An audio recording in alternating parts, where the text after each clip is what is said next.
welcome everybody once more to our podcast. And today I am actually presenting from the beautiful University of Cambridge. ये मेरा college है, Darwin college. आज summer सोच के मैं आ गया था यहाँ पर लेकिन समर तो निकला नहीं, बादल आ गए हैं. फिर भी लकीली बारिश नहीं है तो हम बात कर सकते हैं आज. And today, interestingly, I remembered a presentation given by the Chief Strategy Officer. जब मैं Accenture में काम करता था और अभी वो that person Omar Abush, he's the right hand person of Satya Nadella in Microsoft. So he said a very very interesting thing. What is strategy?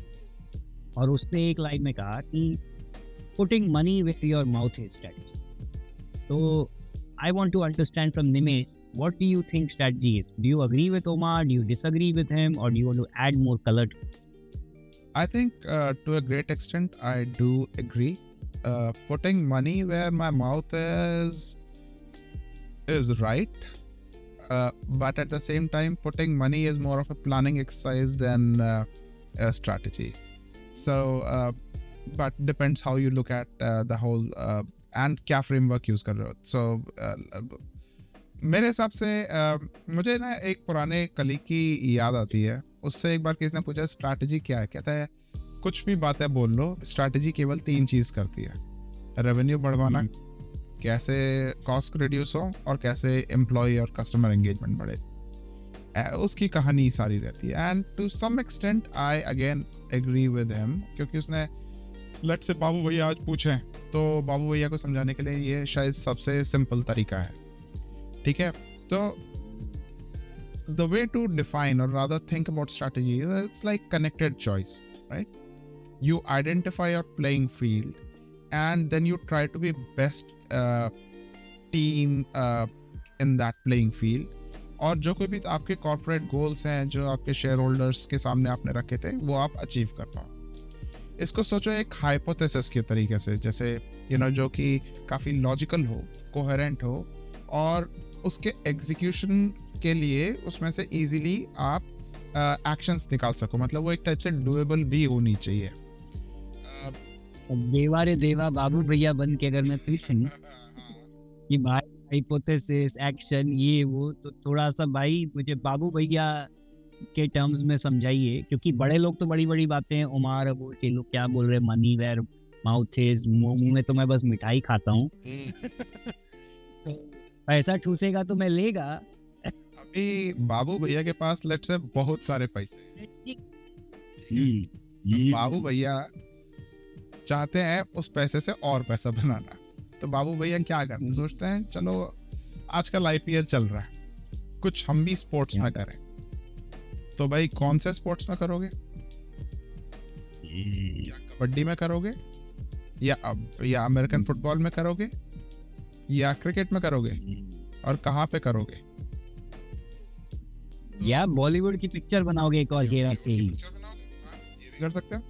तो अगर बॉलीवुड की पिक्चर बनाओगे तो क्या करण जौहर से ज़्यादा बेहतर मटेरियल बना पाओगे, या रोहित शेट्टी से ज़्यादा ऊंची जीप्स जंप करवा पाओगे? Whatever sells in India right now, I don't know.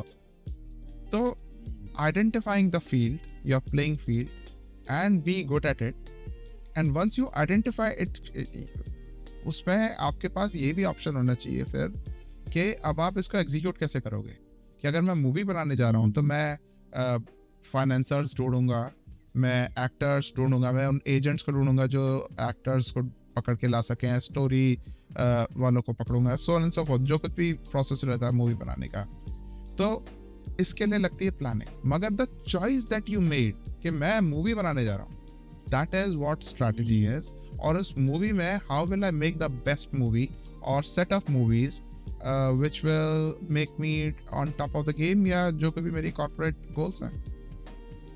तो अब मान लेते कि बाबू भैया ने डिसाइड कि मैं मूवी बनाऊंगा देवा रे देवा, और मेरे को कांदा ले लो भाजी ले लो वाला एक्टर जो है नाना पाटेकर मिल गया है, मैं वेलकम पिक्चर बनाऊंगा. अब स्ट्रैटेजी का क्या लेना देना है इसमें, मैंने तो डिसाइड कर लिया, अब क्या करना चाहिए बॉलीवुड. मगर अब सोचो कि अक्षय कुमार के पास डेट्स नहीं है, या अक्षय कुमार की टांग टूट गई, या अक्षय कुमार अब नहीं है in the scene so to speak.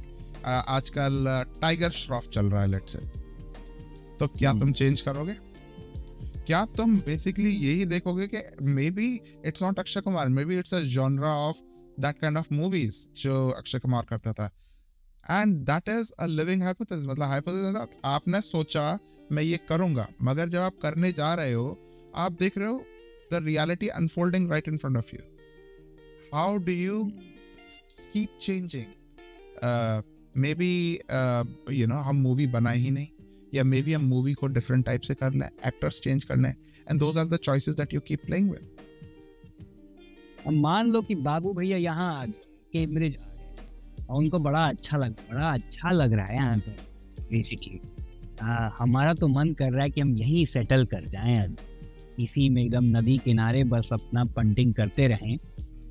तो क्या बाबू भैया ये सोच सकते कि छोड़ो यार ये सब मूवी बनाना, अब मैं ना यहीं कुछ और करूंगा, यहीं पे शहद की मक्खियां पालूंगा? तो is that okay from a strategy perspective? Yes and no. पहली चीज तो ये कि if you are just shutting down on everything then you are, फिर तो ना बिजनेस है ना कॉर्पोरेट है ना उसकी बात है, फिर तो बात ही खत्म हो गई। तो मगर अगर you are still in that space where you are answerable to the shareholders and investors, however it is, then you still need some gig, right? And अगर मधुमक्खियां पाल के you think आप उसी टाइप की वैल्यू दे पाओगे अपने इन्वेस्टर्स को जो आप अक्षय कुमार की मूवी बना के देना चाह रहे थे, then yes, करके देखो। हाइपोथेसिस है आपकी, चेंजिंग इज ओके। अब मान अच्छा मान लिया कि चलो मूवी जो भी आपने मूवी बना ली और अब सक्सेसफुल हो गया, बाबू भैया की पिक्चर हाउस बन गई, जुबली टाइप। जुबली अगर किसी ने सीरीज देखी है जो आजकल काफ़ी पॉपुलर है, तो जुबली टाइप की बन गई। अब बेसिकली उनका बड़ा महल भी बन गया, सब कुछ। तो अब हाउ डज दैट चेंज? कि अब आप तो जीरो से स्टार्ट किए थे, now you are a big established business. Let's say Babu भैया सीईओ हैं इस बिजनेस के। भाई देखो, कहानी तो ऐसी है कि आप जहाँ खड़े होते हो ना, इट्स ऑलवेज स्टेप 1। क्योंकि अगर मैंने लेट्स से 10 लाख को 100 करोड़ में कन्वर्ट कर भी दिया, तो 100 crore is new reality. I need to still go beyond that. The next time it should be, I don't know, 300 crore or something. Okay. So you find new goals. You constantly find new goals. या तो तुम investors को पैसे देके भगा दो, भाई ये रहे 100 करोड़, भागो ऐसे, गेट ऑफ माय बैक, मैं जा रहा हूँ मधुमक्खियां पालने। Then it's easy. अरे तेरे पीछे पंटिंग हो रही है, how cool is that? तभी तो बाबू भैया का मन बदल सकता है। बाबू भैया का मन बदल सकता है, मगर I think at the end of the day जो सारी कहानी है ना, वो है कि वैल्यू क्रिएशन के ऊपर। और वैल्यू आपको इसलिए क्रिएट करनी पड़ती है either because you are an entrepreneur, या you are in an entrepreneurial position but you are still answerable to your shareholders या इन्वेस्टर्स और व्हाटएवर। मैं स्पेन से वैल्यू समझाने की कोशिश करता हूँ, ठीक है? वैल्यू क्या है? इस पेन के 2 एंड है।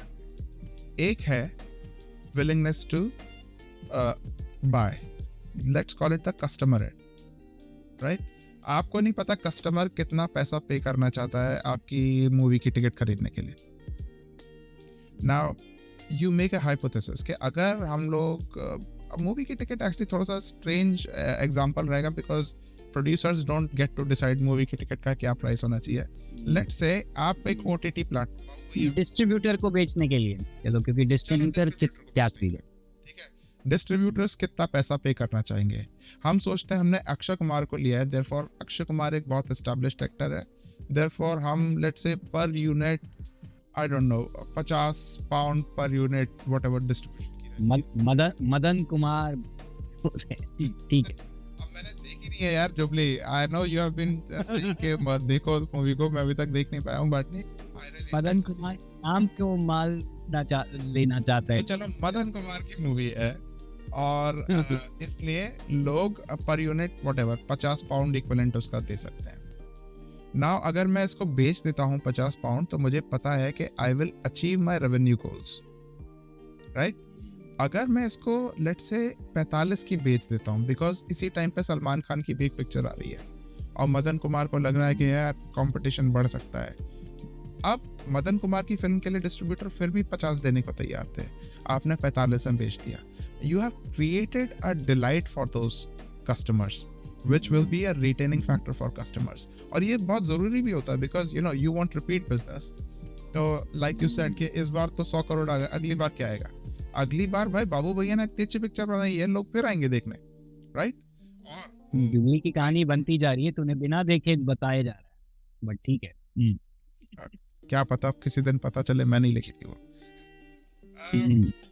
ऐसा भी हो सकता है कि मदन कुमार इतना बड़ा हिट हो गया कि भाई कोई भी सलमान खान हो, कोई भी शाहरुख खान हो, I don't give a shit, actually generally people charge 50 but I charge 60 this time around.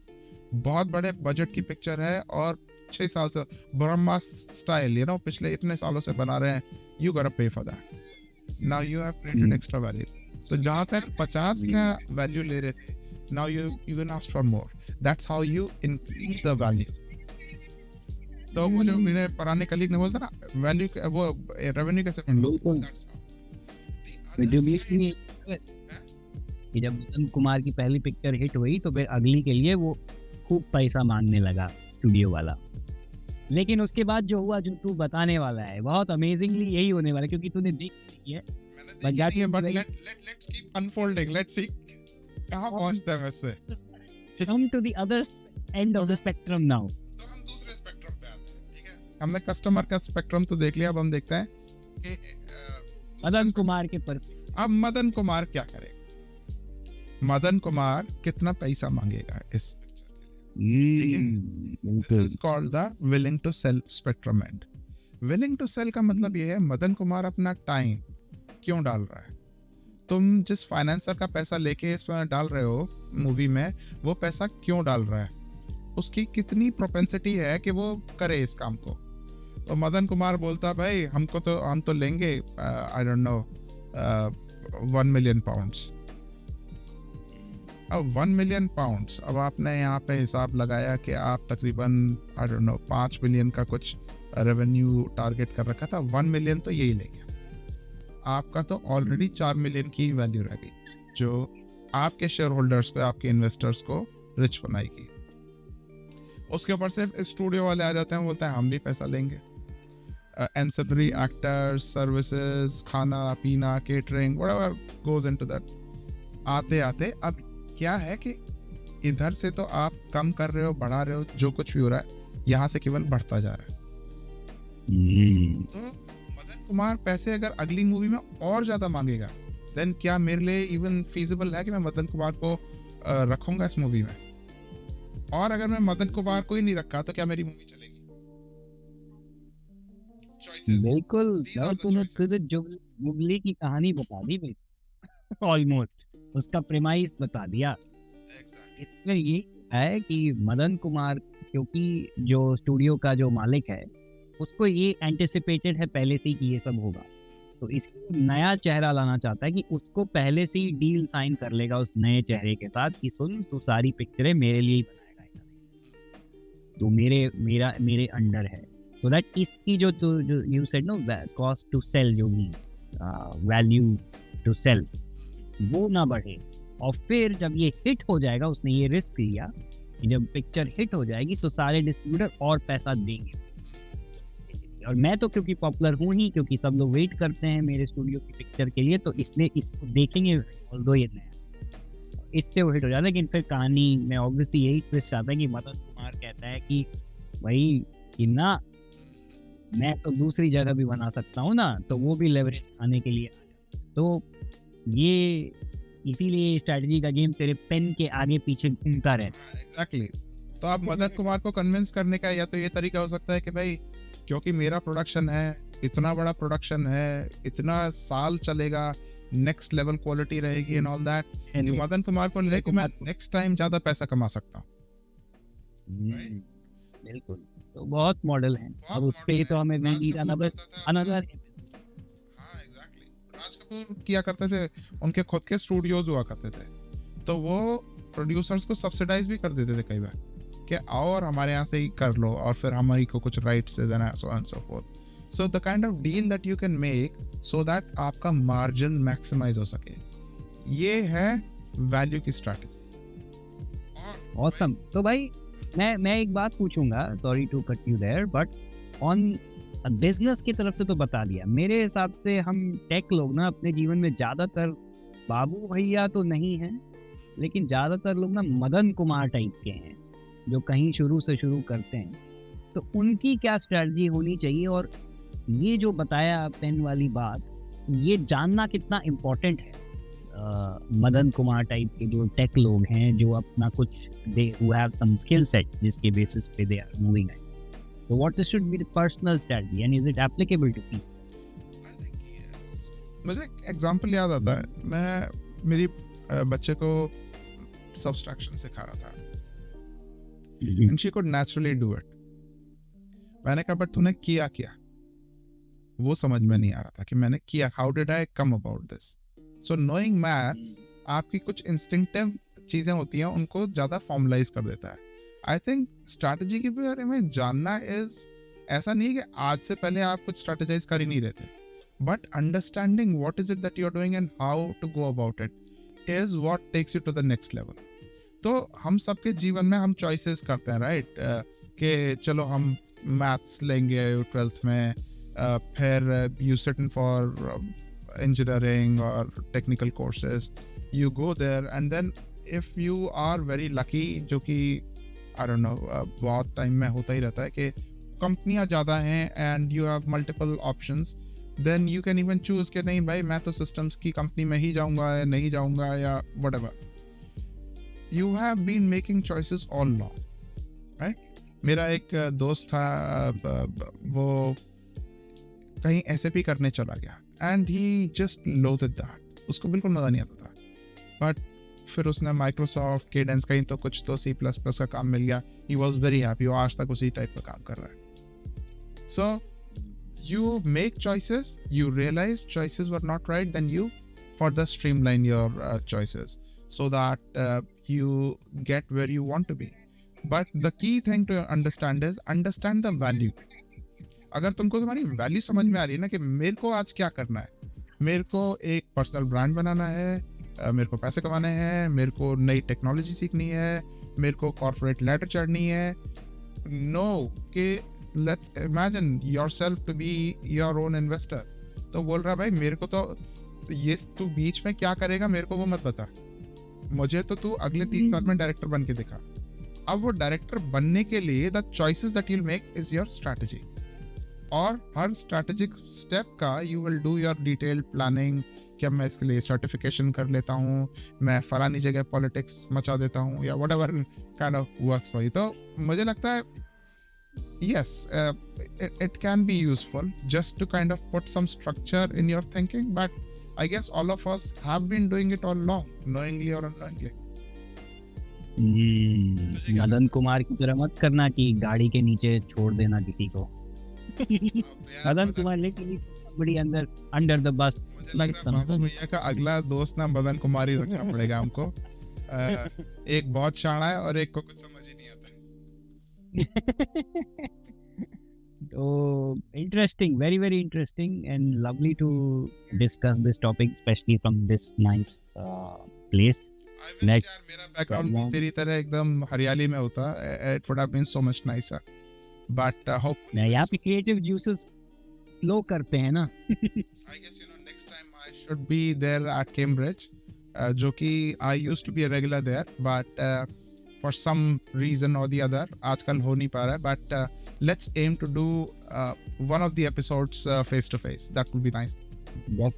Definitely amazing. Cheers. Yeah.